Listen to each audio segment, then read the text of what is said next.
नमस्कार, आप देख रहे हैं न्यूज़ वन इंडिया और मैं हूं आपके साथ आयुषी ओझा। खबरों का रुख करेंगे तो अभ्युदय योजना के तहत अब 10 लाख युवाओं को टैबलेट मिलेगा। सरकार जल्द ही युवाओं को टैब देने की व्यवस्था करेगी। निःशुल्क कोचिंग के लिए अब 28 फरवरी तक ऑनलाइन हो सकेगा आवेदन। सरकार ने टैब पाने वाले छात्रों की पात्रता जल्द घोषित करेगी। 5 से 6 मार्च तक ऑनलाइन प्रवेश परीक्षा के बाद क्लासों में मिलेगा प्रवेश। तो उत्तर प्रदेश में युवाओं को मुफ्त टैबलेट पाने के लिए परीक्षा पास करनी होगी। योगी आदित्यनाथ सरकार 10 लाख युवाओं को टैबलेट देगी। टैबलेट मुख्यमंत्री अभ्युदय योजना के तहत प्रतियोगी छात्र परीक्षाओं की तैयारी के लिए चलाई जा रही निःशुल्क कोचिंग में दाखिला पाने वाले विद्यार्थियों को ही मिलेगा।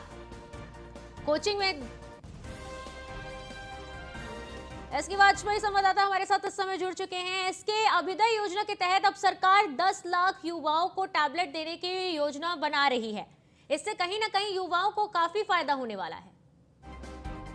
तौर पर अभ्युदय योजना जिस तरीके से उत्तर प्रदेश सरकार ने शुरू की है, जिसमें वो गरीब प्रतियोगी छात्र जो कहीं न कहीं बड़ी कोचिंग्स का पैसा नहीं भर सकते हैं, उनके लिए बेहतर व्यवस्था है, जहां उत्तर प्रदेश के सभी 18 मंडलों में ये कोचिंग की सुविधा होगी। उत्तर प्रदेश सरकार ने बड़ा बजट इस वित्तीय वर्ष 2021-22 में दिया है, जिसमें ये कोशिश की गई है कि जहां ये सेंटर सभी मंडल मुख्यालयों पर तेजी के साथ शुरू हो और ज्यादा से ज्यादा ऐसे छात्रों को जो कि इस परीक्षा के लिए अर्ह होंगे उनको इसमें शामिल किया जाए, जिसको लेकर सीएम योगी आदित्यनाथ ने पहले भी साफ किया था कि जहां अभी शुरुआत में मंडल स्तर पर, उसके बाद जिला स्तर पर अभ्युदय कोचिंग की व्यवस्था होगी। उत्तर प्रदेश सरकार अब इन छात्रों को 10 लाख ऐसे छात्र होंगे जिनको टैब देगी और इस टैब का उद्देश्य यही होगा कि जो छात्र सीधे तौर पर कोचिंग में फिजिकली शामिल नहीं हो पाएंगे उनको टैबलेट के जरिए अभ्युदय योजना के तहत कोचिंग दी जाएगी। कहीं न कहीं इस पूरी व्यवस्था के लिए एक परीक्षा होगी। परीक्षा पास करने के बाद छात्रों को ये टैब मिलेंगे। 5 से 6 मार्च इसके तो कहीं ना कहीं जो ग्रामीण क्षेत्र के छात्र हैं उनको भी फायदा पहुंचने वाला है, क्योंकि अगर वो वहां पर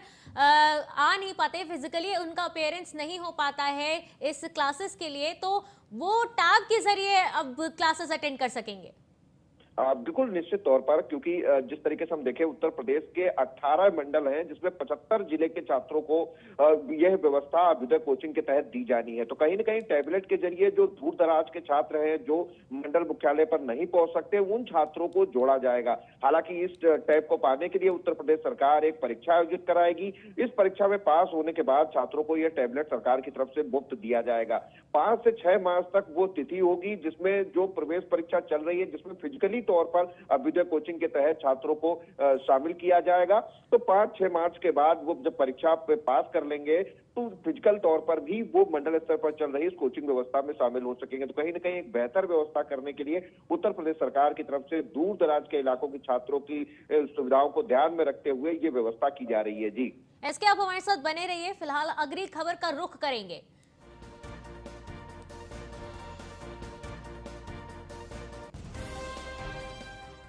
तो अशासकीय सहायता प्राप्त शिक्षण संस्थाओं में 19,405 शिक्षकों को भर्ती जल्द मिलेगी। जूनियर हाई स्कूल से लेकर डिग्री कॉलेज में असिस्टेंट प्रोफेसर के पदों पर भर्तियां होगी। महाविद्यालय में 47 विषयों के 2003 असिस्टेंट प्रोफेसर के पद खाली हैं। 25 फरवरी से ऑनलाइन भर्ती के आवेदन होंगे। ऑनलाइन आवेदन और शुल्क जमा करने के लिए अंतिम तिथि 26 मार्च बताई जा रही है। टीजीटी पीजीटी के 15,508 पदों पर भर्तियां होंगी। तो बता दें कि अब अशासकीय सहायता पास शिक्षण संस्थानों के लिए जो 19,405 शिक्षकों की पद जल्द उसमें भर्ती होने की गुंजाइश लगाई जा रही है। जूनियर हाई स्कूल से लेकर डिग्री कॉलेज में असिस्टेंट प्रोफेसर के पदों पर भर्तियां होनी है। तो एसके वाजपेयी संवाददाता हमारे साथ बने हुए हैं। एसके अशासकीय सहायता शिक्षण जो संस्थान है, 19,405 शिक्षकों की पद अब जो खाली थे उनमें भर्ती होना शुरू की जा रही है। तो ये एक अच्छी पहल है योगी सरकार की तरफ से। 67,500 सहायक शिक्षकों की भर्ती उत्तर प्रदेश बेसिक शिक्षा विभाग ने की है। अब ये दूसरा मौका होगा जब बड़े पैमाने पर करीब 19,405 शिक्षकों की भर्ती प्रक्रिया शुरू होने जा रही है। इसी महीने की 25 तारीख से यानी कल से ये प्रक्रिया ऑनलाइन शुरू हो जाएगी, जिसमें जो अभ्यर्थी हैं वो ऑनलाइन आवेदन कर सकेंगे। 26 मार्च वो अंतिम तिथि होगी जब तक जो भी प्रवेश शुल्क है और साथ ही साथ में अपना आवेदन वो करा सकेंगे, जिसमें जूनियर हाई स्कूल के अध्यापक, साथ ही साथ में प्रधानाध्यापक से लेकर जो डिग्री कॉलेजेस हैं उनके असिस्टेंट प्रोफेसर के ये पद हैं। 47 विषयों के 2003 पद ऐसे पद हैं जो महाविद्यालयों में खाली चल रहे हैं, उनको इस आवेदन के जरिए भरा जाएगा। टीजीटी पीजीटी के करीब 15,500 पद हैं जिनको भी इस प्रक्रिया के तहत भरा जाना है। उसके अलावा प्रधानाध्यापकों के पद हैं करीब 4,000, उनको भी इस प्रक्रिया के तहत भर्ती किया जाएगा। तो कहीं ना कहीं हम कहें कि उत्तर प्रदेश सरकार बेहतर शिक्षा व्यवस्था के लिए लगातार उत्तर प्रदेश में शिक्षकों की भर्ती कर रही है। उस क्रम में ये 19,500 शिक्षकों की जल्द भर्ती प्रक्रिया शुरू होने जा रही है। जी इसके तो कहीं ना कहीं इसमें राजनीतिक मुद्दा भी उठ के आता है, क्योंकि एक तरफ देखा जाए कि योगी सरकार की तरफ से लगातार विकास के कार्यों पर ध्यान दिया जा रहा है, वो फोकस बनाए हुए हैं क्योंकि विधानसभा चुनाव आने को, और ऐसे में अब ये जो भर्तियां शुरू कर दी गई हैं तो कहीं ना कहीं इसमें भी वो अपना फायदा ढूंढ रहे हैं, क्योंकि ऐसे लगातार भर्तियां की जा रही हैं। अभी तक इन भर्तियों को रोका गया था। अभी बिल्कुल निश्चित है, क्योंकि कोरोना काल के दौरान बहुत सारी चीजें रुकी हुई थी। जहां पहले उत्तर प्रदेश सरकार ने अपने विद्यालयों में भर्तियों की प्रक्रिया शुरू की, ये अशासकीय विद्यालय हैं जो सीधे तौर पर सरकार के नहीं है, लेकिन उत्तर प्रदेश सरकार से इनको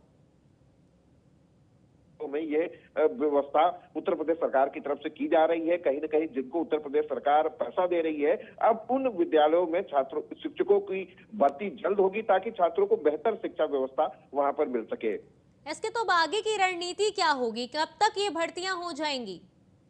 बिल्कुल, क्योंकि 25 फरवरी से आवेदन है और 26 फरवरी लास्ट तिथि है, तो संभवतः कोशिश ये होगी कि अप्रैल तक परीक्षाएं कराई जाएं और जिसके बाद 2022 के इलेक्शन से पहले इन सभी भर्ती प्रक्रियाओं को पूरी कर लिया जाए। मतलब अभी करीब 1 साल का वक्त है। इसी 1 साल में ये 19,405 पदों पर भर्तियां पूरी करने की कोशिश उत्तर प्रदेश सरकार की होगी, जिसमें आवेदन से लेकर परीक्षा तक सभी प्रक्रिया पूरी कर शिक्षकों को तैनाती दे दी जाएगी। बहुत बहुत शुक्रिया इसके हमारे साथ बने के लिए और तमाम जानकारी देने के लिए। तो महाविद्यालयों में 47 विषयों से 203 असिस्टेंट प्रोफेसर के पद खाली हैं।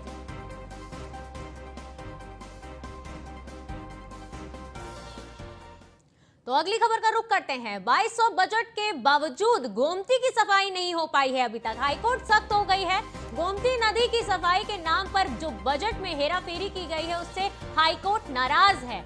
राज्य सरकार और सीबीआई के आरोपियों पर कार्रवाई न होने पर फटकार लगाई है। 2 मार्च को पूरी रिपोर्ट के साथ कोर्ट में तलब होने को कहा गया है। तो बता दें कि हाईकोर्ट जो है गोमती की सफाई न होने पर काफी सख्त नजर आ रही है और काफी नाराज नजर आ रही है। गोमती नदी की अभी तक सफाई नहीं हो गई थी। हालांकि उसके नाम पर बजट तो पारित किया गया था, लेकिन जो बजट में उसके हेराफेरी का मामला सामने आ रहा है, हाईकोर्ट नाराज है और जिसको लेकर राज्य सरकार और सीबीआई को हाईकोर्ट ने फटकार लगाई है, क्योंकि राज्य सरकार और सीबीआई की तरफ से अभी तक आरोपियों पर कोई भी कार्रवाई नहीं की गई है।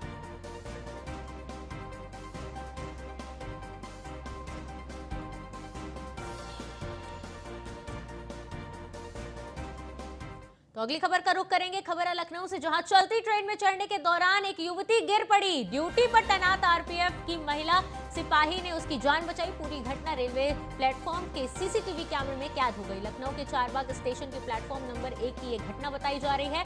लखनऊ से नई दिल्ली जाने वाली गोमती एक्सप्रेस में चढ़ने का प्रयास कर रही थी युवती। चलती ट्रेन में चढ़ने की कोशिश करते समय युवती का पैर फिसल गया। तो बता दें कि गोमती एक्सप्रेस में एक युवती चढ़ने का प्रयास कर रही थी, जिसमें उसका पैर फिसल गया। हालांकि आरपीएफ की महिला सिपाही ने उसकी जान बचा ली, जिसका पूरा का पूरा सीसीटीवी फुटेज में कैद हो गई और ड्यूटी पर तैनात आरपीएफ की महिला सिपाही ने उसकी जान बचाई। पूरी घटना रेलवे प्लेटफॉर्म के सीसीटीवी कैमरे में कैद हो गई।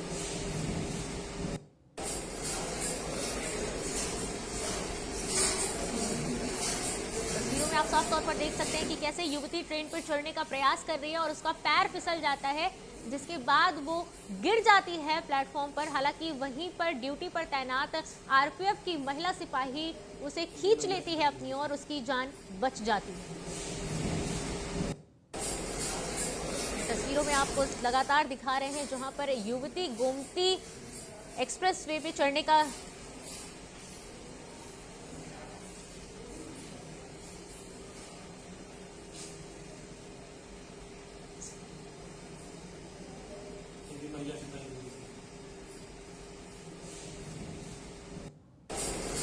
खबर का रुख करेंगे फिरोजाबाद की खबर है, जहां पर आयकर विभाग के अधिकारी बनकर लूटपाट का मामला सामने आया है। प्रॉपर्टी डीलर गोरे लाल यादव के घर की लूटपाट की गई है। तलाशी के नाम पर परिजनों को कैद किया गया था। परिजनों को बंधक बनाकर वारदात को अंजाम दिया गया। 50,000 रुपए राइफल पिस्टल लेकर बदमाश फरार हो गए। तो फिरोजाबाद की एक खबर हम आपको बता रहे हैं, जहां पर आयकर विभाग के अधिकारी बनकर लूटपाट की वारदात को अंजाम दिया गया है। प्रॉपर्टी डीलर गोरेलाल यादव के घर में लूटपाट की वारदात हुई है। तलाशी के नाम पर परिजनों को कैद कर दिया गया था। बदमाशों ने तलाशी के नाम पर परिजनों को कैद कर दिया था, उन्हें बंधक बना दिया था और फिर उसके बाद वारदात को अंजाम दिया। इस वारदात में बदमाशों ने 50,000 रुपए राइफल पिस्टल लेकर बदमाश फरार हो गए।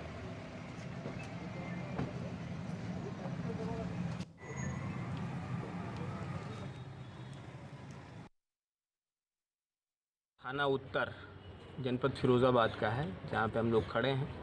वहाँ से सूचना मिली थी पुलिस को कि गोरेलाल यादव के यहाँ 7-8 लोग एक वाइट स्कॉर्पियो गाड़ी में आए थे, इनकम टैक्स का ऑफिसर बन कर के। यहाँ पे काफ़ी 15-20 मिनट तक जांच पड़ताल किया और लौटते समय इनके 2 राइफ़ल, एक रिवॉल्वर और 40,000 रुपया लेते गए हैं।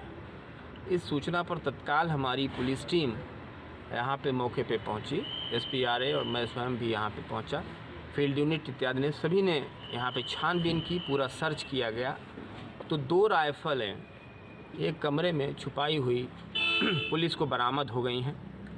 बाकी एक रिवॉल्वर और 40,000 रुपये वो जाने की बात आ रही है। थाना सौरभ उपाध्याय संवाददाता हमारे साथ इस समय जुड़े हुए हैं। सौरभ, आयकर विभाग बनकर विभाग के अधिकारी बनकर लूटपाट की वारदात को अंजाम दिया गया है। पुलिस आगे क्या कार्रवाई कर रही है? बिल्कुल, देखिए आयुषी, ये कल शाम 8 बजे की घटना बताई जा रही है। यहाँ पे प्रॉपर्टी डीलर के घर में बदमाश पहुंचे हैं और आयकर अधिकारी बन के पहुंचे हैं। आधा दर्जन से अधिक के बदमाश पहुंचे हैं। जो है परिवारीजनों को कैद किया है अंदर कमरे में और उसके बाद जमकर लूटपाट मचाई है। शुरुआत में बताया गया परिजनों द्वारा कि 2 राइफल भी लूटी गई, लेकिन वो बाद में घर में ही मिल गई। एक रिवॉल्वर और 50,000 की नकदी लूटना अब तक सामने आ रहा है। ये बदमाश बिल्कुल फिल्मी स्टाइल में आए हैं, घर पर आए हैं, परिजनों को कमरे में कैद किया है और उसके बाद जमकर लूटपाट मचाई है। एसएसपी मौके पर पहुंचे हैं, एसपी ग्रामीण मौके पर पहुंचे हैं। तमाम पुलिस बल ने जांच पड़ताल की है। डॉग स्क्वाड भी पहुंची है मौके पर और तमाम तरीके से तमाम पहलुओं पर पुलिस काम कर रही है। जांच के बाद स्थिति साफ हो पाएगी। सौरभ, तो अभी तक ये जो वारदात को अंजाम दिया गया, इससे साफ तौर पर देखा जा रहा है कि जो बदमाश हैं उन पर प्रशासन का कोई भी खौफ नजर नहीं आ रहा है, क्योंकि वो ऐसी वारदात को खुलेआम अंजाम देकर चले जाते हैं और प्रशासन के हाथ अभी तक कुछ नहीं लगा है। बिल्कुल आयुषी, ये बात सही है आपकी। ये कह सकते हैं कि जिस तरह ये लूटपाट की घटना को अंजाम दिया गया तो बदमाश निश्चित रूप से बेखौफ थे। स्कॉर्पियो में सवार होकर आए आधा दर्जन से अधिक बदमाश और अपने आप को आयकर अधिकारी बताया और जमकर लगभग आधे घंटे तक लूटपाट की और उसके बाद आसानी से फरार भी हो गए। एसएसपी मौके पर पहुंचे, तमाम पुलिस बल और जांच पड़ताल में जुटे हैं। आज सुबह भी एसपी सिटी से हमारी बात हुई, उन्होंने कहा जांच पड़ताल चल रही है, क्योंकि परिवारीजनों ने बताया कि 2 राइफल भी गई हैं, लेकिन 2 राइफल उन्हीं के किसी कमरे में ढूंढने पर मिल गई। बहुत बहुत शुक्रिया सौरभ, हमारे साथ जुड़ने के लिए और तमाम जानकारी देने के लिए।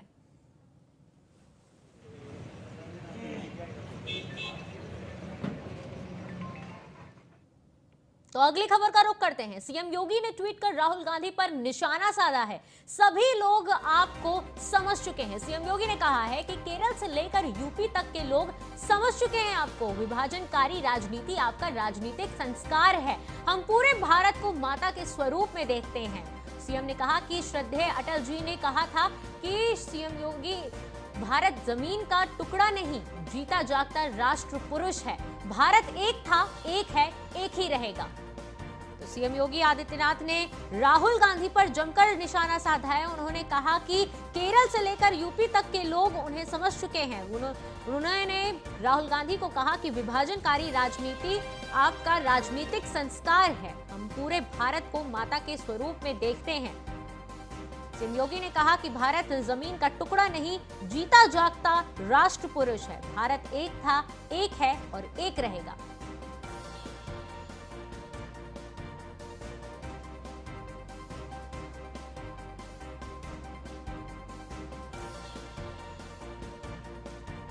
सीएम योगी आदित्यनाथ ने राहुल गांधी पर जमकर हमलावर किया है। जमकर हमलावर दिखे वो, उन्होंने कहा कि सभी लोग राहुल गांधी को समझ चुके हैं, केरल से लेकर यूपी तक के लोग समझ चुके हैं। विभाजनकारी राजनीति राहुल गांधी का राजनीतिक संस्कार है। सीएम योगी ने कहा कि हम पूरे भारत को माता के स्वरूप में देखते हैं। श्रद्धेय अटल जी ने कहा था, भारत जमीन का टुकड़ा नहीं, जीता जागता राष्ट्र महापुरुष है। भारत एक था, एक है और एक ही रहेगा।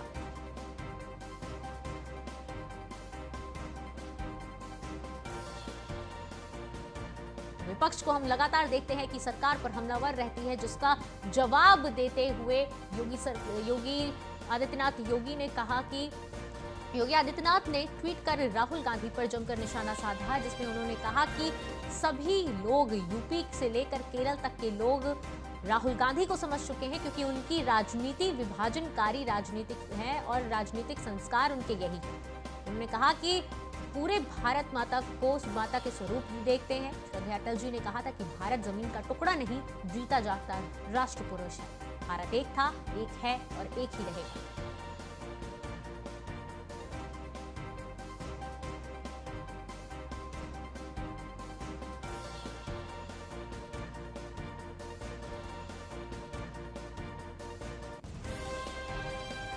योगी आदित्यनाथ ने ट्वीट कर राहुल गांधी पर निशाना साधा है।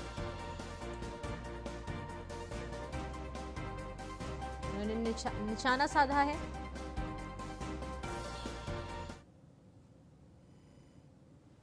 योगी आदित्यनाथ ने लिखा कि श्रीमान राहुल जी, सनातन आस्था की तपस्थली केरल से लेकर प्रभु श्री राम की जन्मस्थली उत्तर प्रदेश तक सभी लोग आपको समझ चुके हैं। विभाजनकारी राजनीति आपका राजनीतिक संस्कार है। हम उत्तर या दक्षिण में नहीं, पूरे भारत को माता के स्वरूप में देखते हैं। आपको फिर से बताना चाहेंगे कि योगी आदित्यनाथ ने ट्वीट के जरिए राहुल गांधी पर निशाना साधा है। उन्होंने लिखा, श्रीमान राहुल जी, सनातन आस्था की तपस्थली केरल से लेकर प्रभु श्री राम की जन्मस्थली उत्तर प्रदेश तक सभी लोग आपको समझ चुके हैं। विभाजनकारी राजनीति आपका राजनीतिक संस्कार है। हम उत्तर या दक्षिण में नहीं, पूरे भारत को माता के स्वरूप देखते हैं।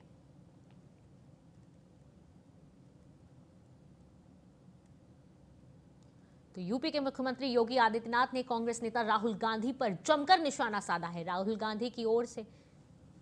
वहीं उन्होंने दूसरे ट्वीट में लिखा, श्रीमान राहुल जी, श्रद्धेय अटल जी ने कहा था कि भारत जमीन का टुकड़ा नहीं, जीता जागता राष्ट्र पुरुष है। कृपया आप इसे अपनी ओछी राजनीति से पूर्ति के लिए क्षेत्रवाद की तलवार से काटने का कुत्सित प्रयास न करें। भारत एक था, एक है और एक ही रहेगा। भारत माता की जय। तो योगी आदित्यनाथ ने लगातार जमकर निशाना साधा है राहुल गांधी पर। तो फिलहाल इस बुलेटिन में इतना ही। देखते रहिए न्यूज़ 1 इंडिया। नमस्कार।